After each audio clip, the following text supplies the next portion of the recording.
Asus has never known to shy away from experimenting with hybrid devices, and its latest incarnation is the ZenFone Zoom.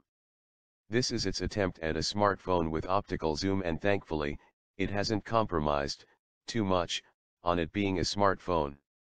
Can the ZenFone Zoom breathe new life into this non-starter of a segment? The 5.5-inch Full HD IPS display is surrounded by very thick bezels, which dampens its cool quotient a bit. The capacitive navigation buttons are not backlit, but thankfully, the notification LED was not left out. There's a standard micro USB 2.0 port at the bottom along with a lanyard loop to its left. On the right side, we have the two-step camera shutter button and a dedicated button for video recording. Pressing either one for a few seconds will fire up the camera app. The volume and power buttons are placed further up and have good tactile feedback. Asus is probably the only major smartphone maker that's so consistent with using Intel SoCs. The ZenFone Zoom is powered by a quad-core Intel Atom Z3590 and comes with 4 GB of LPDDR3 RAM and 128 GB of onboard storage. We appreciate the generous amount of storage, and just in case it isn't enough, you can expand it by another 128 GB with a micro SD card. Other specs include Wi-Fi B/G/N/AC,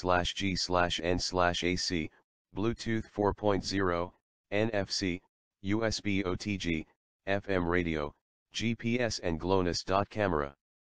We now come to the highlight of the phone, and that's the camera. At its heart is a 13-megapixel sensor with a 10-element lens made by Hoya. The lens arrangement is done in such a way that you get 3x optical zoom without the need for the lens to extend outwards. Add to this laser autofocus and optical image stabilization and you have a solid recipe for some good pictures. Battery life. The 3000 mAh battery lasted for 6 hours and 58 minutes in our video loop test, which is below average. Upon regular use with mixed usage of 4G and lots of shooting, we found that the ZenFone Zoom lasted us about 18 to 20 hours before needing a recharge. Thankfully, the phone supports fast charging and will get you up to 40% capacity in half an hour. The Asus ZenFone Zoom comes at a premium for the sole reason that it's the only smartphone in the market